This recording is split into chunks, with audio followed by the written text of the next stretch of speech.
हाफिज साहब, कल हमारे प्रोग्राम में फवाद चौधरी थे, उन्होंने कहा कि हुकूमत JUIF के अरकान भी तोड़ने की कोशिश कर रही है। उन्होंने नूर आलम खान साहब का नाम भी लिया। क्या आपको कोई शिकायत आई है अपने किसी रुकन की तरफ से, आपकी पार्टी को?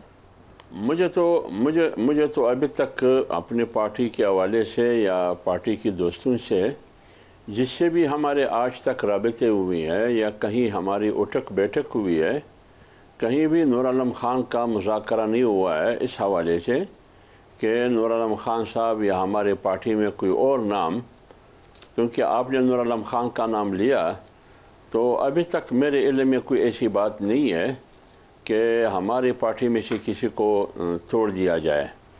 अगर फ़र्ज़ करे PMLN की हुकूमत या बशमूल पीपल्स पार्टी आईनी तरामीम को इस तरह वो पास कराना चाहती है, फिर मेरे ख़्याल में ये जिस तरह पार्लियामेंट पर किसी को कौम को एतमाद नहीं है और अवामी मैंडेट के हामिल पार्लियामेंट को नहीं समझते, तो लिहाजा जब आप इस किस्म की तरामीम करते हैं और फ्लोर क्रॉसिंग के ज़रिए या दबाव और डराने और धमकाने के ज़रिए, फिर आप मुझे बताइए इसको आप कैसे ये कह सकते हैं कि ये कंसेंसस के ज़रिए कुफ्त व शनीद के ज़रिए ये तरामीम पास हुई?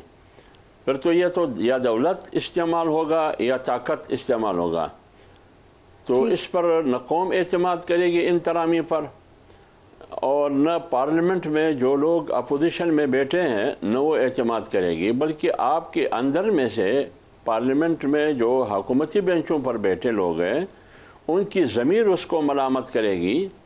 एक तो अखलाकियात का जनाजा तो पाकिस्तान में वैसे निकल चुका है, लेकिन फिर भी उसकी ज़मीर उसको मलामत करेगी कि ये जो कुछ हो रहा है ये तरीक़ा जमहूरी नहीं है। राइट। अज़ीज़ सिद्दीक़ साहब, तासुर ये है कि JUIF के बगैर तहरीक इंसाफ हुकूमत पर कोई दबाव नहीं डाल सकेगी। आपकी सारी की सारी जो प्रेशर टैक्टिक है वो JUIF के बरहूने मिन्नत है। द डे JUIF डिसाइड्स कि हम साथ जा रहे हैं गवर्नमेंट के, आपके पास और कोई प्रेशर टैक्टिक नहीं है। देखिए, एक बात तो मैं बताता चलो, अभी मैं सुन रहा था वही बातें, झूठ, अपना तरीकाकार यही है हमारे PMLN के दोस्तों का। देखिए, मैं चैलेंज करता रहता हूँ और अब भी करता हूँ, कोई भी ऐसी फैसिलिटी नहीं है जो मैनुअल से बाहर है। मैं एक एक रूल बता दूंगा। साइकिल मिली है वो जेल मैनुअल के मुताबिक, खाना घर से आ रहे हैं जेल मैनुअल, कोई भी जेल मैनुअल के खिलाफ नहीं। अगर होता तो ये वापस ले लेते ना। इन्होंने कहा इन्होंने कोई एहसान करना है, मुआवजा कर रहे हैं। नवाज शरीफ की 26 मुलाकातें होती थी, आज रिकॉर्ड कौम के लिए सामने रख रहे हैं। यानी मेरी कोई तकरीबन समझ लें 9 महीनों के अंदर 5 मुलाकातें हुई हैं। 17 अगस्त को मुलाकात, ये जो मुलाकात वाला बेवकूफ बनाने वाली बात है वो तो बड़ा साइड पे रख दें आप। दूसरी जहां तक बात है, नूर आलम पे बिल्कुल एतबार नहीं। नूर आलम पहले आपको पता है हमारे साथ थे। नूर आलम साहब, आप क्यों उनके बारे में ऐसी बात करें? उनकी पार्टी के मेंबर ने कर ली थी बात, अब उनके ऊपर बात नहीं कर रहे थे, प्रेशर की बात कहते हैं। आप तो खुद कहते हैं कि आपके लोगों पे प्रेशर है। मैं जवाब दे देता हूँ। जिस तरह देखे ना, मोहसिन नकवी, फैसल वाडा, वो अपनी जगह है। प्रेशर टैक्टिक इसमें कोई शक नहीं है कि जमीयत उलमा इस्लाम ने, मैं तारीफ करूंगा उनकी, लेकिन वो बात सिर्फ एक की बात करते हैं सुप्रीम कोर्ट के अंदर बेंचेस बनाने के हवाले से, और ये बड़ी अच्छी तजवीज़ है। हम इससे इत्तफाक करेंगे इस तजवीज़ से कि आप अपना आईनी बेंच बना ले, कोई हर्ज नहीं है। लेकिन जो बाकी तरमीम में ये साथ दे रहे हैं चीफ इलेक्शन कमिश्नर के हवाले से, इलेक्शन कमिश्नर के हवाले से कि वो सरों पे मुसल्लत रहेंगे, उनको तो उठा के बाहर फेंकना चाहिए ना कि वो क्यों रखा हुआ है। उनका टेन्योर पूरा हो गया, घर जाए वो। फिर आगे अपना आर्टिकल 17 में जो तरमीम हो रही है या बाकी अपना बुनियादी हकूक के हवाले से, उम्मीद है कि उन सख्त तरामीम पे भी ये साथ नहीं देंगे। लेकिन नजर जो आ रहा है ना, नजर यही आ रहा है कि वो 2-3 तरह से साजिश कर सकते हैं। मैं बता दूं, एक तो जमीयत उलमा इस्लाम में से कुछ लोगों को तोड़ने की बात, जैसे हमारे लोगों को तोड़ने के लिए हमने कोशिश तो की है बड़ा कुछ आसपास करने की, लेकिन आपको पता है जब बड़े घर से फैसले हो। दूसरी बात जो है, सुप्रीम कोर्ट के फैसले पे अभी तक अब अमल दरामद नहीं हुआ। हाई कोर्ट में पटिशन दायर की हुई है, फिर अमल दरामद नहीं हुआ। तो वो नए कानून के तहत इलेक्शन कमीशन कहीं उनको सीटें ना दे दे, ये मैं आपको बड़ी बात कहने लगा हूँ, जो मेरा खदशा है। रिजर्व सीट्स आप कह रहे हैं कि वापस चली जाएंगी? हाँ, लेकिन देखे ना, वो अगर वो सीटें उनको दे दी, वो सीटें दे दी तो फिर तो मेजोरिटी इनके पास आ जाएगी। रिजर्व सीटों पे जो उनका हक नहीं है वो हक ले जाके वो डाका मारने की पूरी उनकी पूरी तैयारी है। और मैं जमीयत उलमा इस्लाम सबसे गुजारिश करूंगा कि ये जो कुछ भी करना है, जिस तरह जस्टिस काजी फाइज साहब पे मुबारक सानी के केस के बाद बड़ा क्लियर स्टैंड लिया मौलाना फजलुर रहमान ने, ये भी जो तरामीम लेनी है, ये तरामीम अपना 23 के बाद हो। ओके, अगर इजाजत दें प्लीज, क्योंकि ये इंपॉर्टेंट बात है जो आपने की है। अली गौहर बलोच साहब, किसी और की रिजर्व सीट्स के साथ क्या आप अपनी तरमीम पास करवाएंगे?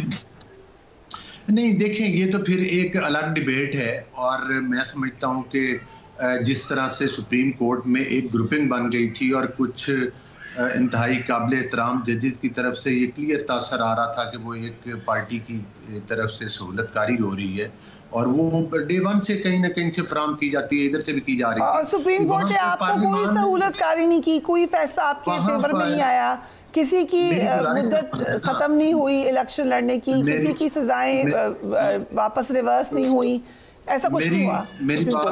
मेरी बात तो पूरी सुन लिया करें, मुख्तसरी होती है, जिस तरह मेरे बाकी भाइयों की सुन रही है, मेरी भी बात सुन लिया करें। गुजारिश ये है कि वो जिस तरह से पार्लिमान ने किरदार अदा किया, और जो आइनी बहरान और जिस तरह से मुल्क के ऊपर हमलावर होकर ये इंतशार फैला रहे हैं, और जिस तरह से आइनी बहरान पैदा करने की कोशिश कर रहे हैं, पार्लिमान एक इदारा है बाकी इदारों की तरह, और सब इदारों से बढ़कर एक इदारा है। तो मैं समझता हूँ कि जो पार्लिमान ने फैसला किया है वही फैसला आखिरी। मैं तो बिल्कुल समझता हूँ कि वो सीट्स जो हैं वो किसी सूरत भी इनको देनी नहीं बनती। हाँ, उसमें तो जो इख्तलाफी फैसला आया उसमें खुद जज साहबान ने लिखा कि भाई ये आइन की फलां दिफात जो है वो मुअत्तल करना पड़ेगी अगर इस अक्सरियती फैसले को पाकिस्तान के ऊपर मुसल्लत करना है। ये तो हमें शुक्रिया अदा करना चाहिए पार्लिमान का कि उन्होंने वो किरदार अदा करके मुल्क को एक आइनी बहरान से बचाया। तो सीट्स तो बड़ी क्लियर है, वो तो मिलनी चाहिए। ओके, ठीक है, मुझे रैप अप करना है, बट हाफिज हमदुल्ला साहब एक तो जरूर जवाब दीजिएगा। जो अज़ीज़ सदीक साहब ने कुछ इतराज़ात उठाए इलेक्शन कमीशन के हवाले से, बट ये जो सीट्स हैं इनको हम डिस्प्यूटेड सीट्स कह देते हैं, हम इनको ना पीटीआई की कहते हैं ना हम इनको किसी और की कहते हैं। डिस्प्यूटेड सीट्स के साथ जो कि रिजर्व सीट्स हैं, अगर ये तरमीम होती है तो कितनी मजबूत तरमीम होगी? है देखिए, बात यह है, मैं तो जमीयत उलमा इस्लाम का मौक़िफ़ बिल्कुल वाज़ेह है। जब हमने उन आईनी तरामीम की जो मुसवदा था, जो इब्तिदा में हुकूमत रातों रात उनको पास कराना चाहते थे, और जमीयत उलमा इस्लाम ने उसको यकसर मुस्तरद किया। अगर जमीयत उलमा इस्लाम ना होती तो मेरे ख्याल में वो रातों रात वो मुसवदा पार्लियामेंट से पास कराया जाता। ऐसे ही है। तो जमीयत उलमा इस्लाम का किरदार ये है, अभी भी जो जमीयत उलमा इस्लाम किरदार अदा कर रही है, कोशिश हमारी यही होगी कि देखें, जमीयत उलमा इस्लाम जो मौलाना फजलुर रहमान साहब बिलावल के पास जाते हैं, फिर मियाँ नवाज शरीफ साहब के पास जाते हैं, फिर आके पाकिस्तान तहरीक इंसाफ की मौजूद क़यादत के साथ मुशावरत करेंगे। इसका मतलब क्या है कि मौलाना चुपके और रात के तारीकी में ये सब कुछ कर रहा है। ये तो मेरे सामने मौलाना साहब ने पीटीआई वालों को कहा कि आपसे जो भी चीज़ हो आपसे शेयर करेंगे, आपका आउटपुट उसमें होगा, आपकी राय उसमें होगा। तो जब बात यही है, पीपल्स पार्टी से भी यही बात हुई है और पीटीआई से भी यही बात हुई है, कंसेंसस पैदा करने की कोशिश की जा रही है और ऐसी तरामीम सामने आ जाए ताकि ज़्यादा से ज़्यादा तमाम पार्टियां उस पर मुत्तफिक हो, एक इत्तेफाकी राय हो उस पर।